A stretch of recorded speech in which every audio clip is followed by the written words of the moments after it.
My choices were wine and Lexapro. I wanted to choose vacations and traveling adventures. Kane wanted to choose the couch. It was the dusk of a summer day.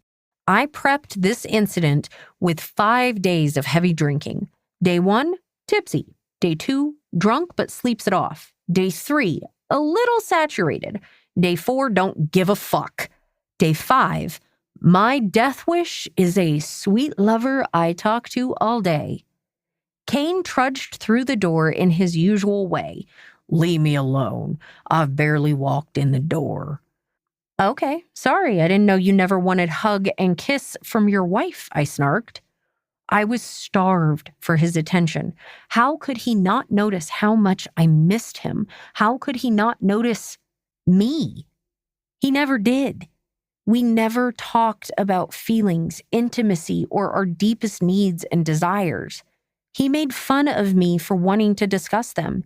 The abuse compounded. At the time, I took the blame.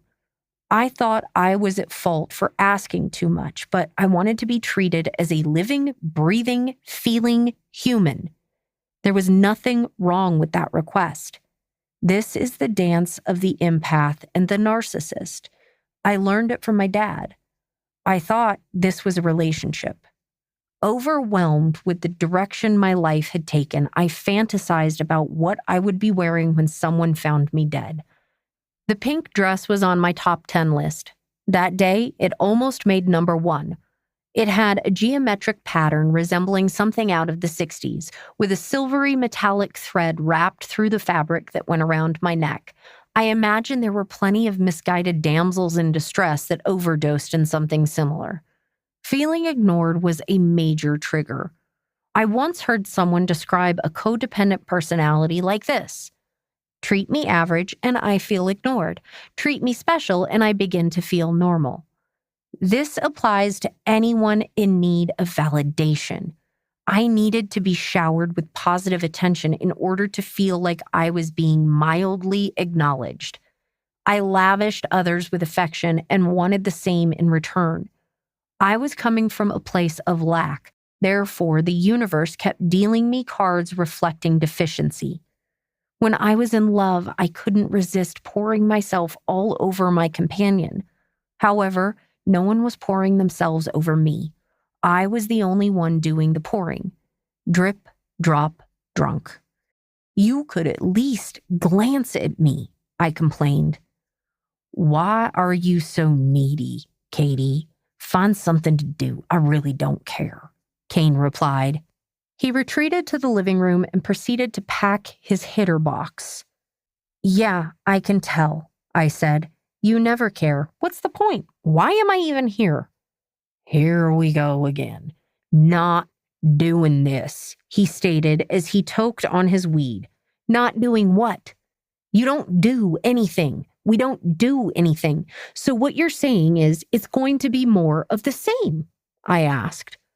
Quit bitching for once. I'll eat later, he replied.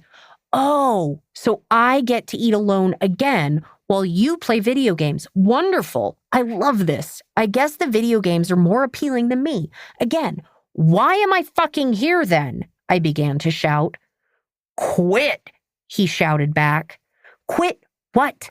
Quit being alive? Fuck you, Kane, I said, now in tears. I stormed to the bathroom and sunk into the mirror. I was going into kamikaze mode. Desperate for affection with no hope of getting it, I tossed back a full shot of an attention deficit remedy. Kane walked into the hallway just as I was swallowing it right out of the prescription container.